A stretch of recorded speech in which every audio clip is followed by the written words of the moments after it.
नमस्कार दोस्तों, हिंदी की ऑनलाइन कक्षा में आप सभी का हार्दिक स्वागत एवं अभिनंदन। आज हम ऑनलाइन कक्षा में कक्षा अष्टमी के हिंदी पाठ 1 ध्वनि का अध्ययन करेंगे। इस कविता के कवि हैं सूर्यकांत त्रिपाठी। कवि इस कविता के माध्यम से देश के नव युवाओं को संदेश देना चाहते हैं और जो व्यक्ति हताश या निराश होकर बैठे हैं उन्हें उत्साहित करना चाहते हैं। कवि कहते हैं कि अभी ने होगा मेरा अंत, अभी अभी तो आया है मेरे वन में मृदुल वसंत, कभी अभी ने होगा मेरा अंत। कवि इस पद्यांश में कहना चाहते हैं कि जो अभी तो है वो वसंत ऋतु आई है, अभी तो उनमें जुनून है और अभी इनके मृदुल वन में यानी मतलब जो हरे भरे पेड़ हैं उन पर वसंत ऋतु कोमल पत्ते आए हैं, इसलिए अभी इनका अंत नहीं होगा। प्रथम पद्यांश में कुछ शब्दार्थ इनका अर्थ समझेंगे। अंत का अर्थ होता है समापन। एक शब्द है आपके मृदुल का अर्थ होता है कोमल।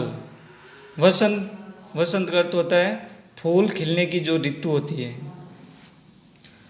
इस प्रकार दूसरे पद्यांश में कवि कहते हैं, हरे हरे ये पात डालियाँ कलियाँ कोमल घात, मैं ही अपना सोपन मृदुल करें, फेरूंगा निर्दित कलियों पर जगह एक प्रत्युष मनोहर।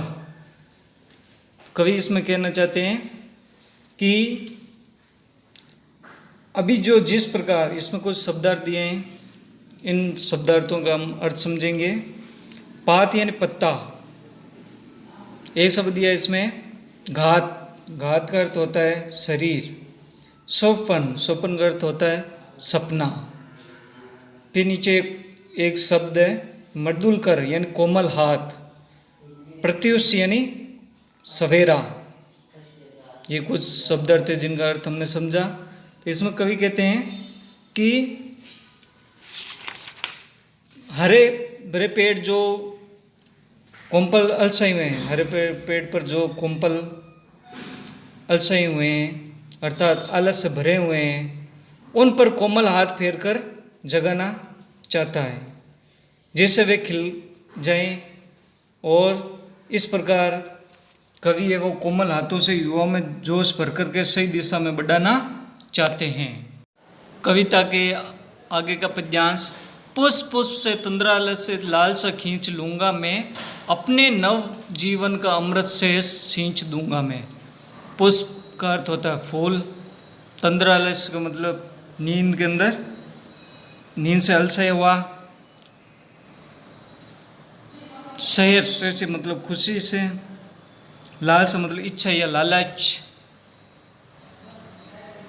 कवि कहते हैं, कवि अपने पद्यांश के माध्यम से जो सोए हुए हैं युवा फूल रूपी आलस से ललसाए हुए युवाओं को संदेश देना चाहते हैं। कवि कहते हैं कि मैं हर पुष्प से आलस व उदासी खींचकर उसमें नई जीवन का अमृत व खुशियाँ सींच दूंगा। आगे पंक्ति में द्वार दिखा दूंगा फिर उनको, हे मेरे वे जहाँ अनंत, अभी ने होगा मेरा अंत। द्वार का अर्थ होता है दरवाजा, अनंत का अर्थ होता है जिसका कोई अंत न हो। अंत यानी समापन। कवि कहते हैं अगर युवा पीढ़ी परिश्रम करे तो उनके जीवन में नए द्वार खुल जाएंगे।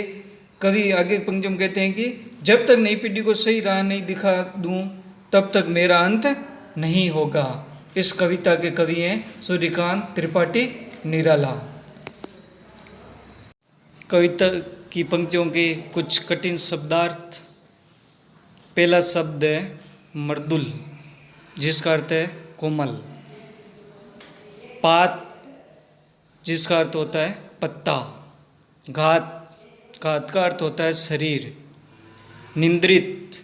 निंद्रित का अर्थ होता है सोया हुआ। प्रत्युष का अर्थ होता है प्रातःकाल। तंद्रालस जिसका अर्थ होता है नींद से अलसाया हुआ।